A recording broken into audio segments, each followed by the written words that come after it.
Well, there's a united front in Canberra tonight against the expansion of the coal seam gas industry. A Senate inquiry has made damning findings against the industry and recommended an immediate moratorium on Commonwealth approvals for new CSG mining projects where the Murray-Darling Basin and the Great Artesian Basin overlap.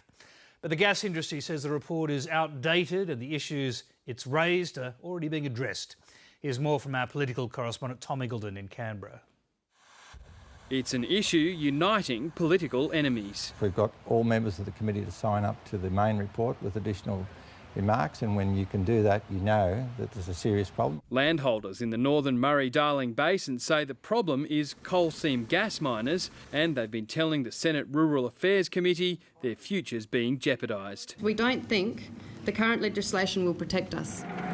Now the committee's recommending the Commonwealth Government stop approvals to all new CSG mining in the area until the completion of two key reports on water use there. I wouldn't like to think that we look back in 100 years, our grandkids, and say, how did those stupid buggers back in whatever allow this to happen if it destroys, unintentionally, the agricultural capacity of Australia. It's just wonderful that finally we've had all parties sign on to this Senate committee report and recommend we press pause until we really understand what the long-term impacts are. Hands off Tara! Farmers are delighted at the recommendation they be given more rights to stop miners coming onto their land. For too long, landholders have been on the back foot in terms of rights. The committee's top environmental concern, the up to 1.6 million tonnes of salt CSG mining could produce in the Murray-Darling Basin. And we've recommended that that salt not be stored in the Murray-Darling Basin, where it is the most toxic element for agriculture. The industry failed to convince the committee it could remove the salt. Your people on the ground, who are very professional and highly qualified,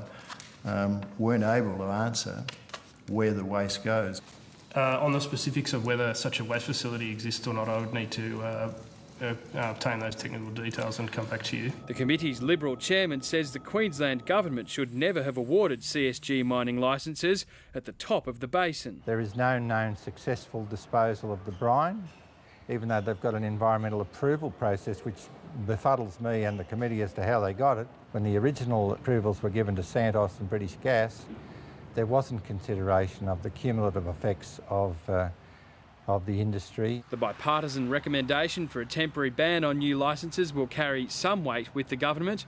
More important will be the views of independents such as Tony Windsor, whose entire electorate falls within the Murray-Darling Basin and the Great Artesian Basin. He's out bush at the moment, but he told Lateline by phone that while he applauds the work of the committee, the regional bioassessment process he recently nutted out with the government is a better scientific approach than the two water studies the committee wants completed before allowing more CSG mining. The industry agrees the issue has moved on since the committee's hearings.